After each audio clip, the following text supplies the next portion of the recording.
Yo, what's going on, man? Today is February the 27th, 2023. It's your boy Chris, and this is the Casted with Chris NBA betting show slash podcast, presented to you guys as always by the Basketball Forever Podcast Network.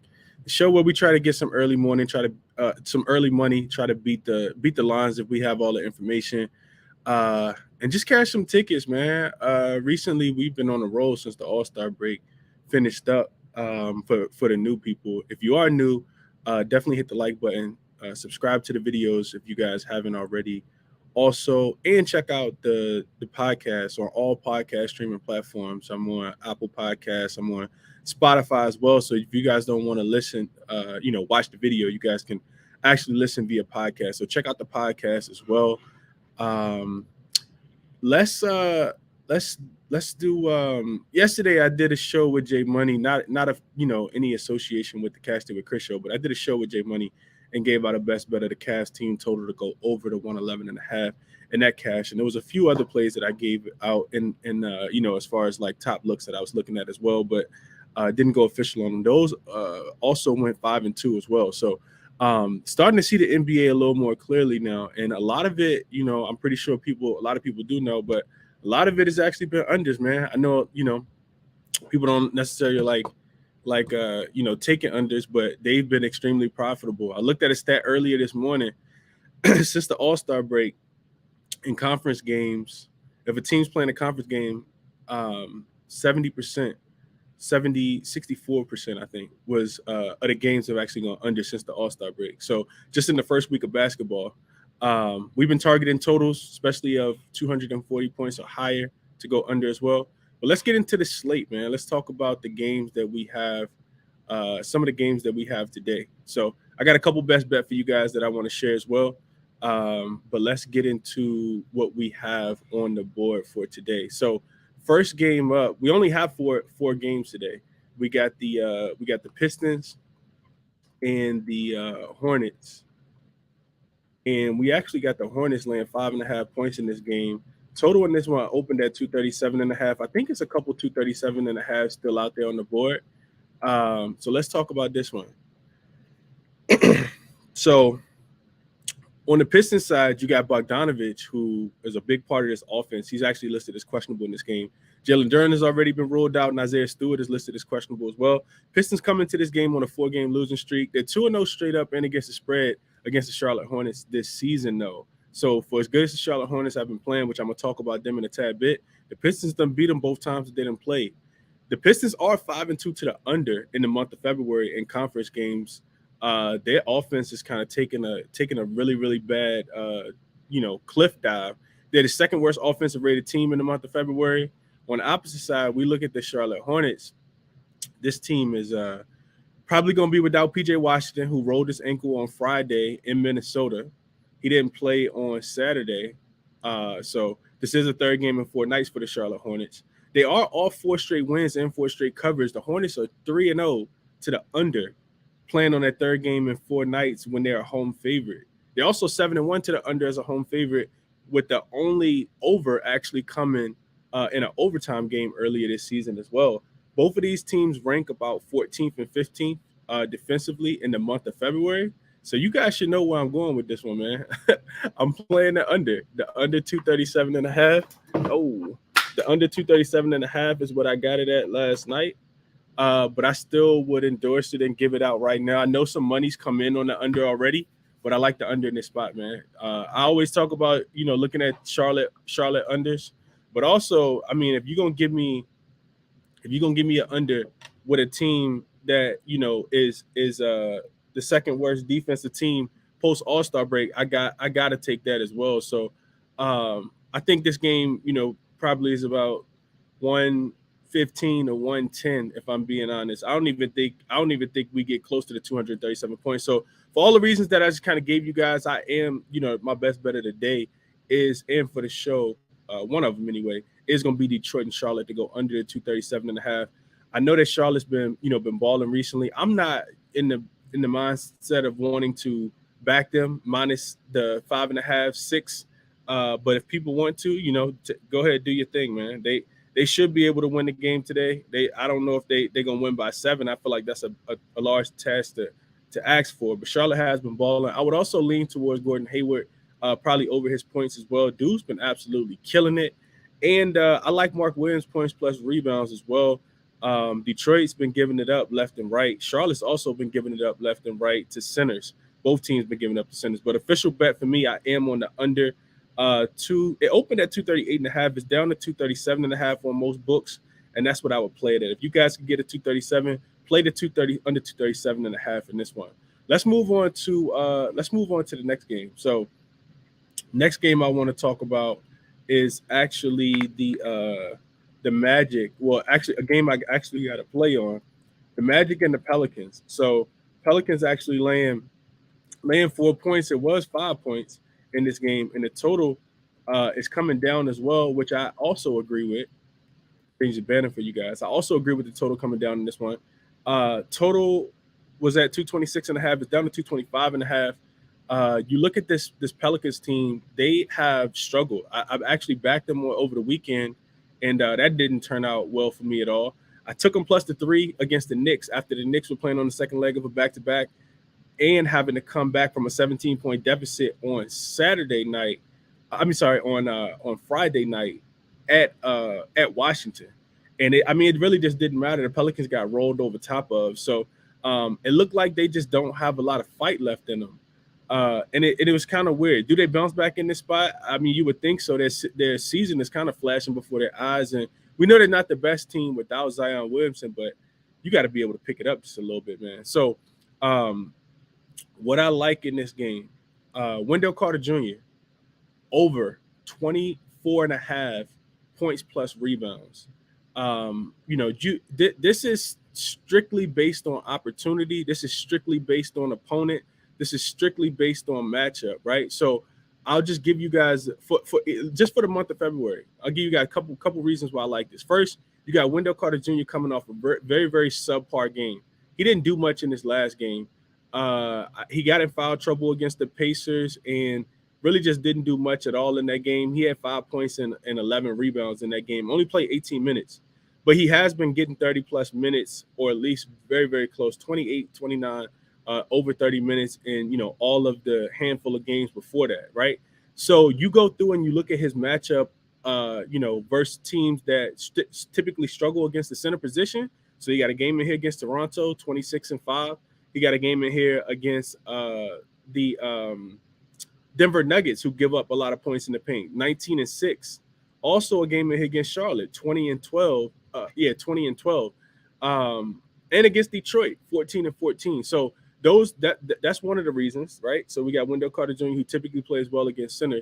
You also got to look at Larry Nance Jr., who left the game in a boot. I think he left the game in a boot the other day. I don't think he plays in this game today, which makes them a little bit more vulnerable to the center position, because now you only have a guy like Valanciunas, who Valanciunas can do a subpar job at protecting the rim, but he cannot stretch the floor at all. So Wendell Carter Jr., we know he's a big that likes to extend the floor.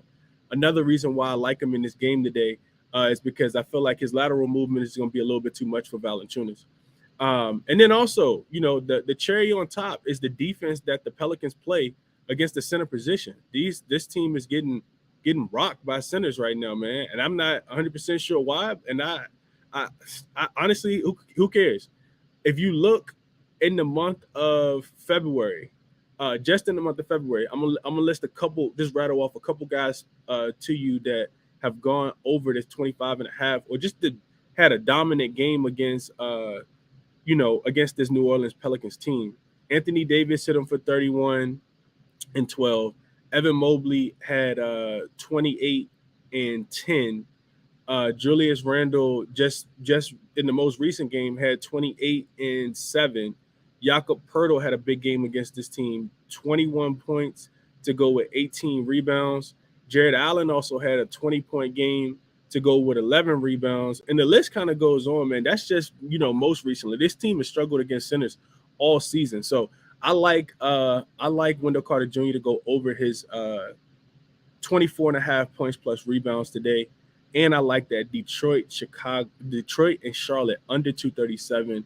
If you guys want to, you can wait and see if the total goes up in the Pistons and the Charlotte in the Hornets game. But I already played the under. I played it last night when it was at 237.5. It's still at 237.5 on most books. So those are my two favorite looks, man. If I'm looking at the other games, of course, the Celtics, just a quick look at the other games I didn't touch on. The Celtics will be playing at the Knicks today. The Knicks will be catching 2.5 points. Total in that one dropping. I agree with the total dropping as well. I gave out the Celtics and the 76ers under the other day, and that cashed pretty easily on Saturday night. And that's, kind of going back to that same trend. When you look at the Celtics and their home favorites, in their road favorites in conference games, they are 11-5 to the under in those games, with two of the overs actually coming off overtime. So I like the game to go under. Of course, Jaylen Brown's not going to be there, which is why you see the line, shrink from 5 down to 2.5. The Celtics are 8-2, straight up 8-1-1 against the spread without Jaylen Brown this season, including 4-2, straight up 4-1-1 to the over and road. 4-1-1 against the spread in road games, 4-2 to the under as well in 6 of those games that he did not play on the road this season. They're also 12-4 straight up, winning by an average of 4 points in those games as well, when they're playing as a road favorite in conference games. And the Celtics are just 8-2 straight up, and and against the spread in their last 10. The Knicks have also been balling 8-2 straight up, 7-2-1 last 10 against the spread for them as well. 5 straight wins, 4 covers, and a push in their last 5 games. They are 5-2 to the under as home dogs in conference games, including 3 straight unders as well. So I like the under. I know the total's already moving. I think we see a lot of defense. I think you see the defensive intensity kind of pick up in these in these games in the second half of the season. If you guys joined late, I gave out a stat. I think I want to say it was, matter of fact, I still got it up. Let me just go to it real quick. I want to make sure I'm accurate for you guys. Like I said, I know a lot of people don't necessarily like playing unders, but if you look at unders so far this season, especially in conference games, they've been killing it, man. Not even just this season, but post All-Star break. Let me see if I can find it, pull it back up real quick. So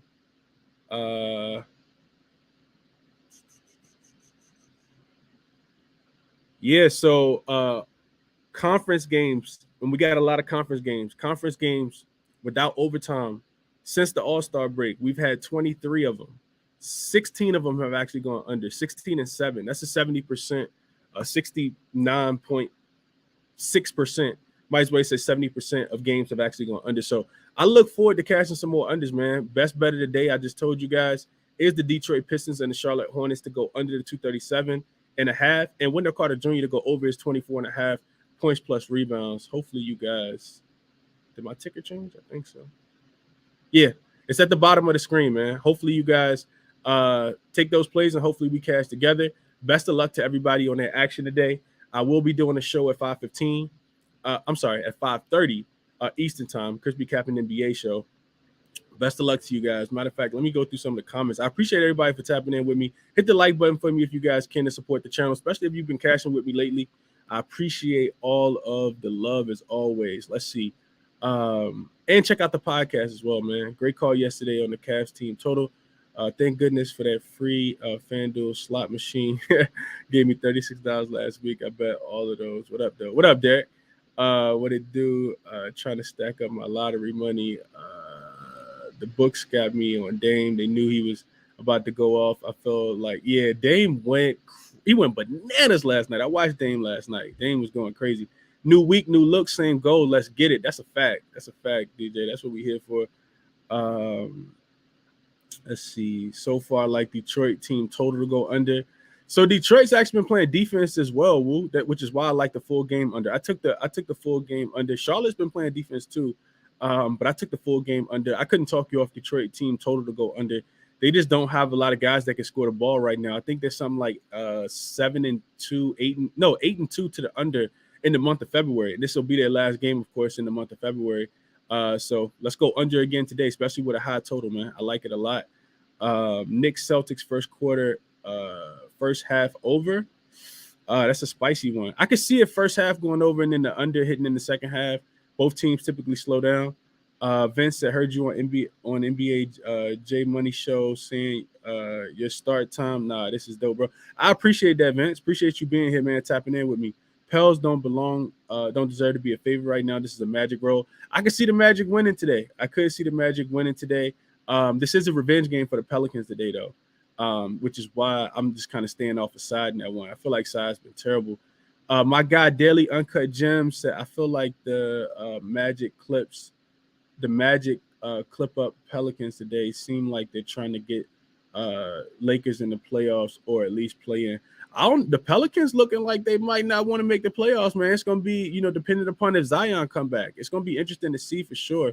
But let me get out of here, man. A lot of comments. I appreciate you guys for leaving these. I'm definitely gonna go through and read them. But Uncut, I'm gonna get back to you too, bro. I know you DM me. We're gonna chop it up. Hopefully we can find time for that today. If you got a little time, shoot me a DM, bro. I know we got to get on the phone. So best of luck to you guys today, man. I got the best bet strolling at the bottom of the screen. What I'm on today. Give me the Pistons and the Hornets to go under 237.5. Give me Wendell Carter Jr. over his 24.5 points plus rebounds. Also in that Celtics and Knicks games, I didn't talk about props, but I do like Marcus Smart to go over his points, rebounds, and assists without Jaylen Brown being there today. I would also wait, though. Just see what kind of line you can get on Malcolm Brogdon. I think Brogdon plays well today as well and steps up in the role without Jaylen Brown today. So that's what I like for today, man. Like I said, I'll be back at 5:30 Eastern time with a more official place. Check out the podcast if you guys can. Hit the like button for me if you guys can. Leave me a review if you guys can. And let's keep cashing, man. Let's make it a profitable week. Until I see you guys the next time, I'm out.